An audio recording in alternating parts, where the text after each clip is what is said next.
Good morning everyone. Start करते हैं आज की करंट अफेयर्स की वीडियो। और आज मैं आपको 4-5 मार्च का करंट अफेयर्स करवाने वाला हूं। देखिएगा, बात करते हैं पहले क्वेश्चन की। सरकार के द्वारा जारी किया गया ease of living and municipal performance index 2020 में 10 लाख से ऊपर की आबादी में पहला स्थान किस शहर का रहा है? भाई, पहला ऑप्शन है बेंगलुरु, दूसरा है पुणे, तीसरा है दिल्ली और चौथा है अहमदाबाद। तो यहां पर इसका करेक्ट आंसर है बेंगलुरु। और मैं आपको बता देता हूं इसके बारे में डिटेल। देखिए, इस इंडेक्स में हुआ क्या है, 10 लाख से ज़्यादा आबादी वाले यहाँ पर शहरों को शामिल किया गया है और 10 लाख से कम आबादी वाले शहरों को शामिल किया गया है। यहाँ पर अगर मुंबई की बात करें तो यहाँ पर 6वां नंबर लगता है। और अगर हम सूरत की बात करें तो यहाँ पर 5वां नंबर लग रहा है, ये सिटी आपको दिख रही है। और चेन्नई की बात करें यहाँ पर 62.61 पर 4th नंबर। अहमदाबाद का यहाँ पर तीसरा नंबर है, ठीक है, 64.87। पुणे का यहाँ पर सेकंड नंबर है, याद रखना।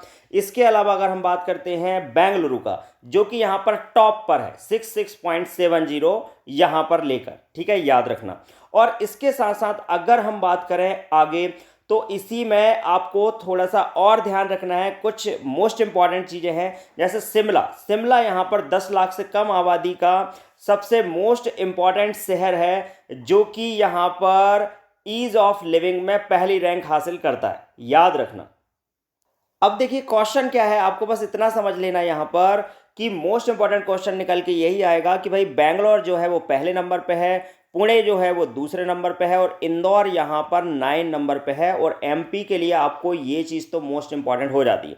और 10 लाख से कम आबादी वाले शहर में शिमला जो है सबसे अच्छा शहर है। तो चलिए चलते हैं नेक्स्ट क्वेश्चन की। और अगला सवाल आपके सामने है, विश्व श्रवण दिवस कब मनाया जाता है? 3 मार्च या फिर 2 मार्च या 1 मार्च या फिर 4 मार्च? तो यहां पर आपको बता देते हैं इसका करेक्ट आंसर है यहां पर 3 मार्च। तो याद रखना, यहां पर अगर बात करते हैं विश्व श्रवण दिवस की, वर्ल्ड हेयरिंग डे की, तो हर साल 3 मार्च को दुनिया भर में मनाया जाता है, ताकि बहरापन और सुनने की हानि को कैसे रोका जा सके और दुनिया भर में श्रवण देखभाल का जागरूकता को बढ़ाया जा सके, याद रखना। इसके अलावा WHO, विश्व स्वास्थ्य संगठन, विश्व के इस वार्षिक कार्यक्रम का आयोजन जिनेवा, स्विट्जरलैंड में WHO का मुख्यालय है, इस दिवस को आयोजित करता है। विश्व श्रवण दिवस विषय में WHO द्वारा तय किया जाता है। 3 मार्च 2021 को विश्व श्रवण दिवस 2021 के विषय hearing care for all, screen rehabilitate और कम्युनिकेट, ठीक है, तो याद रखना। और नेक्स्ट अगर हम बात करते हैं इसके उद्देश्य क्या क्या होते हैं, तो उद्देश्य यहाँ पर कान और सुनने की देखभाल के लिए सार्वजनिक स्वास्थ्य क्रियाओं को बढ़ावा देना, कान और सुनने की देखभाल के लिए प्रतिच्छेदन साझेदारी को बढ़ावा देना, और दुनिया भर में एक राष्ट्रीय और सामुदायिक स्तर पर श्रवण हानि और देखभाल पर जागरूकता बढ़ाना, और साथ के साथ स्वस्थ EHC अभ्यासों के प्रति व्यवहार परिवर्तन को प्रोत्साहित करना। तो याद रखना। और खासकर बात करते हैं अपने यहाँ इंडिया में, तो दिल्ली में इसके लिए कैंप लगाए गए हैं और डॉक्टर्स यहाँ पर परीक्षण कर रहे हैं और योगा भी बता रहे हैं कि कैसे हम अपने कानों को ठीक रख सकते हैं। चलिए चलते हैं नेक्स्ट क्वेश्चन की और अगला सवाल आपके सामने है।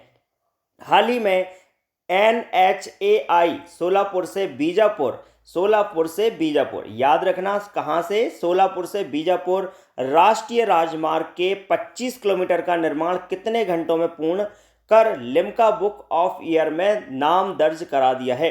अब आपको बताना है इसका करेक्ट आंसर। भाई, कितने घंटे में, यहां पर एक मोस्ट इंपॉर्टेंट क्वेश्चन ये निकल के आता है, क्योंकि यहां पर लिम्का बुक ऑफ ईयर में शामिल किया गया है NHAI को, याद रखना, NHAI को, ठीक है। और कम से कम टाइम में इन्होंने यहां पर 25 किलोमीटर का रोड कंप्लीट किया, ठीक है। तो 18 घंटे, 20 घंटे या 21 घंटे या 15 घंटे? तो यहां पर बात करते हैं इसके करेक्ट आंसर की, तो करेक्ट आंसर है इसका 18 घंटे, याद रखना, मोस्ट इंपॉर्टेंट क्वेश्चन। अब देखिए, अगर हम बात करते हैं यहां पर national highways authority of India की, तो यहां पर NHAI का फुल फॉर्म है, याद रखना, national highways authority of India. Hindi में कहते हैं भारतीय राष्ट्रीय राजमार्ग प्राधिकरण, याद रखना, ये इसका लोगो है। और यहाँ पर अगर हम बात करते हैं, इसका जो मोटो है वो है not just roads building a nation, याद रखना। इसका फॉर्मेशन हुआ था 1995 में और ये हमारी सेंट्रल गवर्नमेंट की एक एजेंसी है और यहाँ पर अगर हम बात करते हैं इसका जो पर्पस है वो है development and maintenance of national highways. भाई नेशनल हाईवेज को यहाँ पर बनाना। और ये जो अगर इसका हेडक्वार्टर की बात करते हैं तो हेडक्वार्टर है न्यू दिल्ली में, ठीक है, द्वारका में, याद रखना। और यहाँ पर होल इंडिया को ये सर्व करता है। और मोस्ट इंपॉर्टेंट क्वेश्चन जो आपका बन सकता है वो है चेयरमैन। तो चेयरमैन है सुखवीर सिंह संधू।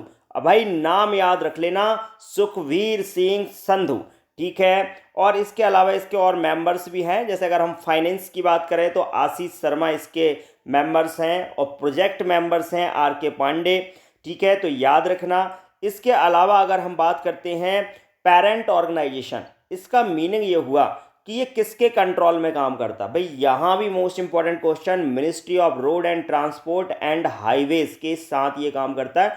और ये डिपार्टमेंट अभी किसके पास है, तो उनका नाम है नितिन गडकरी, मिस्टर नितिन गडकरी, मैं आपको बता चुका हूं, जो कि महाराष्ट्र से बिलोंग करते हैं, याद रखना। मोस्ट इंपॉर्टेंट क्वेश्चन यहां पर निकल के। अब देखिए नेक्स्ट क्वेश्चन आपके सामने है, हाल ही में किस राज्य सरकार ने एससी और एसटी छात्रों के लिए छात्रावासों का उद्घाटन किया है। राजस्थान, महाराष्ट्र, ओडिशा, इनमें से कोई नहीं। तो भाई करेक्ट आंसर है ओडिशा, याद रखना। कैपिटल है ओडिशा की भुवनेश्वर और सीएम है यहाँ के नवीन पटनायक और गवर्नर हैं गणेशी लाल जी, याद रखना ओडिशा के बारे में ये मोस्ट इंपॉर्टेंट जानकारी। अगला क्वेश्चन आपके सामने है, हाल ही में एआईबीए की समिति का अध्यक्ष किसे चुना गया है। जयदीप भटनागर, मेरी कॉम और अमरेश मित्तल, या फिर इनमें से कोई नहीं। भाई मैं आपको यहाँ पर एक बात क्लियर कर देता हूँ, अगर आपको करंट अफेयर अपना अच्छा करना है तो इसके लिए ध्यान रखें, डिटेल में एक्सप्लेनेशन सुनना और उसको नोट करना ना भूलें। साथ के साथ ये सारी जानकारी जो मैं आपको बताता हूँ वो बढ़िया तरीके से नोट डाउन करते रहिएगा। अगर आप पॉइंट टू पॉइंट लिखते जाएंगे तो मुझे लगता है कि बाद में जाके जब आपका एग्जाम टाइम आएगा तो उस टाइम पे आप इसको एक बार रिवाइज करिए, देन एग्जाम देने जाएंगे तो हर वो चीज़ जो हम यहाँ पर डिस्कस कर रहे हैं आपको याद जरूर आएगी। और साथ के साथ ध्यान रखना, डेली रूटीन से आपको करंट अफेयर पढ़ना ही पढ़ना है। और साथ के साथ ध्यान रखना, न्यूज़पेपर जो है आप अपना हैबिट डाल लीजिए न्यूज़पेपर पढ़ने की। आप न्यूज़पेपर में द हिंदू पढ़ सकते हैं अगर आप इंग्लिश मीडियम से हैं, अगर हिंदी मीडियम से हैं तब भी अगर आपको इंग्लिश समझ में आती तो द हिंदू पढ़ सकते हैं। इसके अलावा जनसत्ता जो न्यूज़पेपर है ये भी आप पढ़ सकते हैं। और अगर आपको कोई ऑफिशियल चैनल देखना है तो डीडी न्यूज़ को आप प्रेफर कर सकते हैं, याद रखना। तो चलिए चलते हैं, बात करते हैं इस क्वेश्चन के आंसर की। तो हाल ही में एआईबीए का समिति का अध्यक्ष किसे चुना गया है। मोस्ट इंपॉर्टेंट क्वेश्चन है भाई मेरी कॉम को। आप जानते होंगे भाई यहाँ पर मेरी कॉम को, और ये यहाँ पर फोटो आपको दिखाई दे रही है। और बात करते हैं मेरी कॉम की, तो इन्होंने बहुत सारे मेडल्स जीते हैं और फेमस लेडी हैं, वर्ल्ड फेमस लेडी हैं मेरी कॉम। तो बात करते हैं आगे, अगर हम एआईबीए देखिए बात करते हैं इसके आंसर की, तो यहाँ पर इसका आंसर होगा मैरी कॉम। और मैरी कॉम की अगर हम बात करें तो मैंने आपको यहाँ पर ये फ़ोटो दिखा दी है। और इनके बारे में अगर हम बात करें तो भाई एशियन गेम्स में पहला गोल्ड लाने वाली पहली महिला हैं। और यहाँ पर एआईबीए, यहाँ पर अगर हम बात करें एआईबीए की, तो याद रखना इसका फुल फॉर्म है इंटरनेशनल बॉक्सिंग एसोसिएशन। और ध्यान रखना कि यहाँ पर इसकी चेयरपर्सन बना दी गई हैं, भाई इसकी चेयरपर्सन बना दी गई हैं, इनको वोट मिले हैं और जिससे ये विन हुई हैं और जिसकी वजह से यहाँ पर इनको चेयरपर्सन बना दिया गया है। और इसके अलावा भाई फेमस हैं, वर्ल्ड फेमस लेडी हैं और इनको पद्मश्री, पद्म विभूषण और इसके अलावा पद्म भूषण, ये सारे यहाँ पर अवार्ड मिल चुके हैं। और साथ के साथ आपको बता देते हैं कि इनको राज्यसभा का सदस्य